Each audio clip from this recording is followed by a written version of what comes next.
بسم الله الرحمن الرحيم إنما يريد الله ليذهب عنكم الرجس أهل البيت ويطهركم تطهيرا.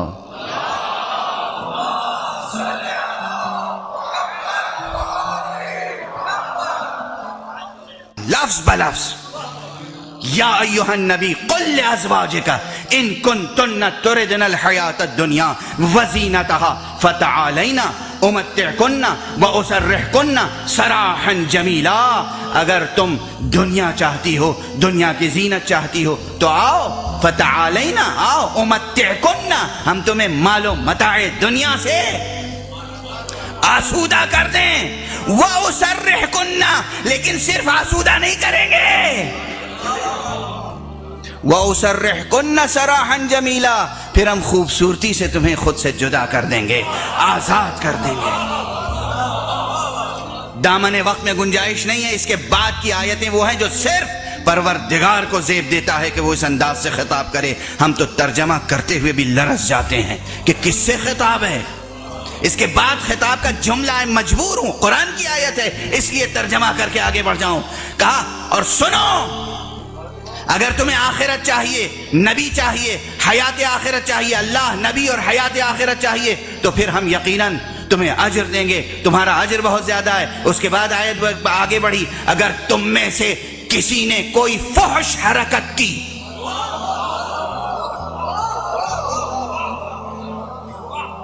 قرآن کے الفاظ ہیں، قرآن کے الفاظ، تو پھر تم دوسروں کی طرح نہیں ہو، تم پہ دوہرا عذاب ہوگا. ہم تو ترجمہ کرتے ہوئے رونگٹے کھڑے ہو جاتے ہیں. ترجمہ کرتے ہوئے رونگٹے، یہ قرآن کے الفاظ ہیں. آغاز کیسا ہے؟ کس قسم کا آغاز ہے؟ کس سے خطاب ہے؟ کیوں ایسا خطاب ہے؟ 25 مرتبہ مؤنث کے صیغے آئے ہیں. آیت نمبر 28، آیت نمبر 29، آیت نمبر 30، آیت نمبر 31، آیت نمبر 32، آیت نمبر 33. 25 مرتبہ آیہ تطہیر سے پہلے مؤنث کے خطاب آئے.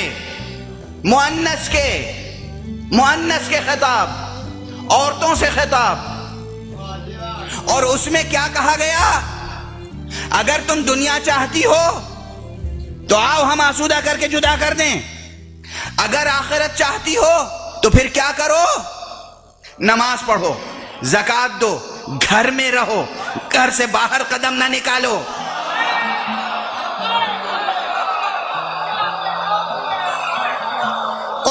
قرآن میں تاریخ نہیں پڑھ رہا ہوں. ابھی آپ جبل کی طرف رخ نہ کریں، بصرے نہ جائیں، قرآن دیکھیں.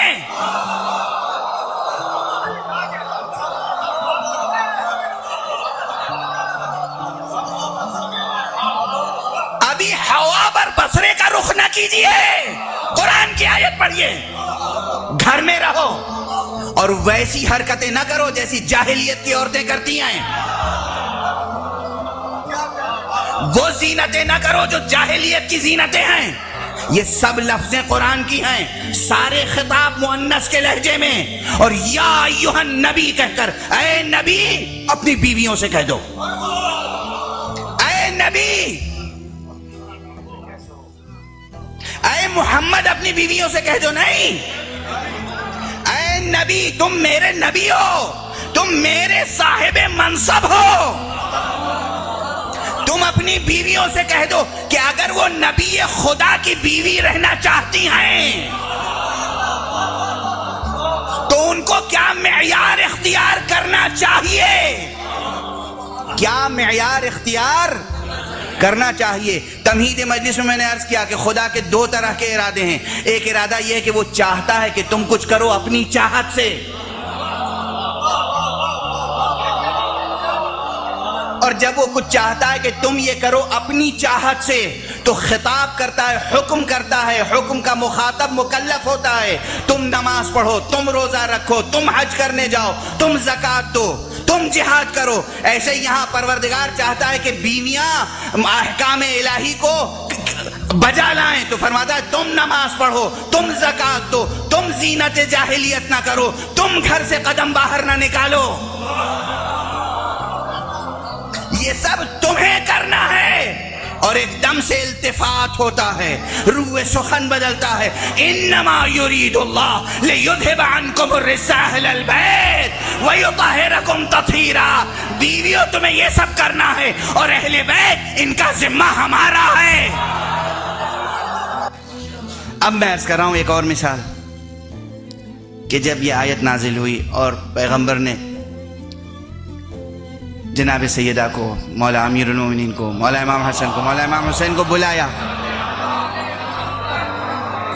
چادر کا حصار کیا اور کہا اللہم ہؤلاء اہل بیتی، پروردگار یہی ہے میرے اہل بیت۔ اگر اس میں کسی ایک کے بھی اضافے کی گنجائش ہوتی تو قسم خدا کی وحی نازل ہوتی کہ محمد فلاں کو بھی شامل کر لو، یا یہ اہل بیت نہ ہوتے تو پھر بھی آیت نازل ہوتی۔ مثال یاد رکھیے کہ یہ تو بہت بڑا مسئلہ ہے۔ پیغمبر اپنی بیوی سے، بیوی کی خاطر اگر کہہ دیں کہ اچھا تمہیں پسند نہیں ہے تو میں اب شہد نہیں کھاؤں گا،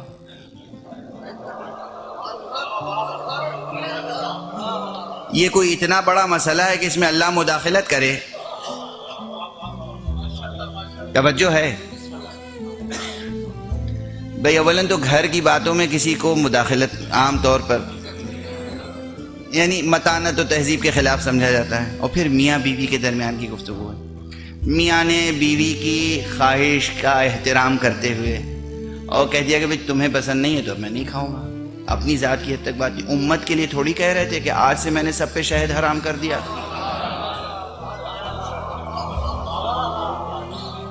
ذاتی مسئلہ تھا، بالکل پیور ذاتی مسئلہ۔ جو لوگ نبی کو دو حصوں میں بانٹتے ہیں، رسول کی سیرت کو دو خانوں میں تقسیم کرتے ہیں کہ ایک حیثیت نبوت کی تھی، رسالت کی تھی، ایک ذاتی حیثیت تھی، جو ذاتی حیثیت سے باتیں کہی ہیں وہ ہمارے لیے واجب الاتباع نہیں ہیں۔ علی کی تعریف ذاتی حیثیت سے کی ہے، فاطمہ زہرا کا احترام ذاتی حیثیت سے کیا ہے، حسنین کو کندھے پہ بٹھایا وہ ذاتی مسئلہ تھا، نواسے تھے، نہ بٹھاتے تو کیا کرتے۔ وہ یہ بتائیں کہ بیوی سے گفتگو ہو رہی ہے، شہد کھانا چھوڑ دینے کی بات بیوی سے کی ہے، امت کے لیے حکم شرعی تو نافذ نہیں کیا ہے، اس کے باوجود خدا نے مداخلت کی۔ یا ایھا النبی، اے نبی تم کیوں اس چیز کو حرام قرار دے رہے ہو جسے میں نے حلال قرار دیا ہے؟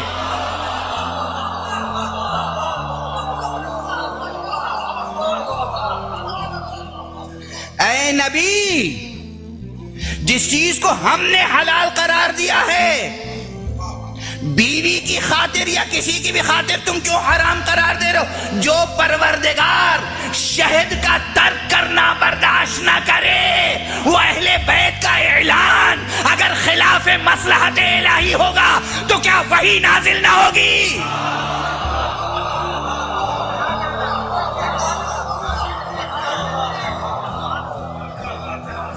پیغمبر فرما رہے ہؤلاء اہل بیتی، یہ میرے اہل بیت ہیں۔ گھر میں کہا، میدان میں کہا۔ اگر پیغمبر کا ذاتی فیصلہ ہوتا کہ ان کو اہل بیت قرار دیا اور میدان مباہلہ میں لے کے چلے، اور اللہ چاہتا کہ کوئی اور بھی شریک ہو تو وحی نہیں آتی۔ مثال ہے، رسول اللہ نے کسی کو سورہ برات کی آیتیں دے کر مکے روانہ کر دیا، اللہ کی مرضی نہیں تھی تو آیت آئی، جبرائیل آئے، انہیں نہ بھیجو، اسے بھیجو تو تمہارے اہل میں سے ہو۔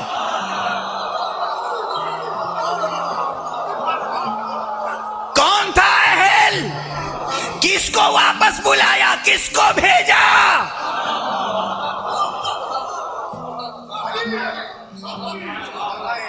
کس کو واپس بلایا؟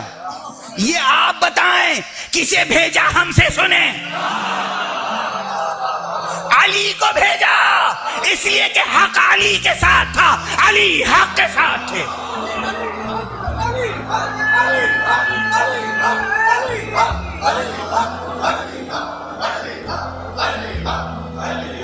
بس گفتگو کو تمام کرنے دیجئے، گفتگو کو تمام۔ یہاں بھی لفظ کیا تھا؟ اہل۔ حدیثوں کو اٹھا کے دیکھیے، صحاح ستہ دیکھیے، تلاش کیجئے، کیا لکھا ہے؟ جبرائیل آئے، انہوں نے کہا یا رسول اللہ، اللہ کہتا ہے یا تم خود جاؤ قرآن پہنچانے یا اسے بھیجو جو تمہارے اہل میں سے ہو۔ اب سمجھ میں آیا اہل بیت کون ہو سکتا ہے؟ کس کو بھیجا رسول نے؟ علی کو بھیجا۔ اہل بیت کا تعین، اہل بیت نبی کا تعین خدا کے ہاتھ میں ہے، نہ نسب نہ سبب۔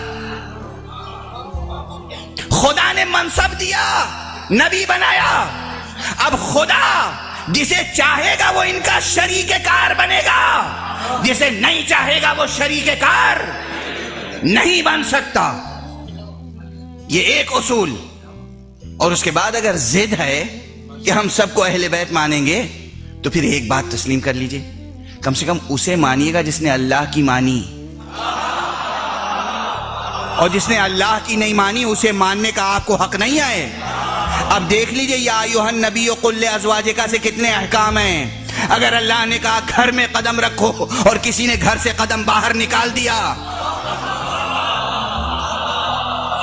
تو چاہے سب کی اہلیت محفوظ رہے، اس کی اہلیت محفوظ نہیں رہ سکتی۔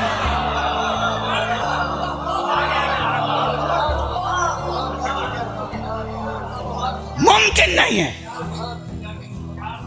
خدا کی نافرمانی اور پھر اہلیت، خدا کی نافرمانی اور پھر اہلیت، بس یہ وقت کی باطل قوتوں کے کچھ زر خرید راوی تھے جنہوں نے اس طرح کی روایتیں گڑھی ہیں کہ آیت تطہیر میں یہ بھی شامل ہیں اور وہ بھی شامل ہیں، ورنہ صحیح مسلم کی روایت سنا رہا ہوں آپ کو۔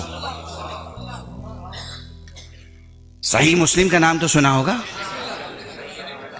صحیح مسلم کی ایک روایت ہے کہ ایک جلیل القدر صحابی سے کسی نے پوچھا کہ آیت تطہیر میں اہل بیت سے مراد کون ہیں؟ انہوں نے کہا بس 5۔ کہا بیویاں؟ کہا تمہیں معلوم نہیں عرب بیویوں کے لیے اہل کا لفظ استعمال نہیں کرتے، اس لیے کہ بیوی جب تک بیوی ہے، ابھی طلاق دے دی اس سے کوئی رشتہ باقی نہیں رہے گا، وہ اہل بیت کیسے ہو سکتی ہے؟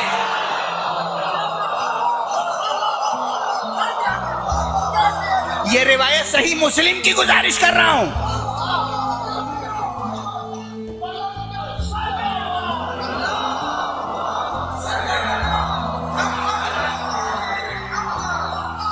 یہ صحیح مسلم کی روایت ہے۔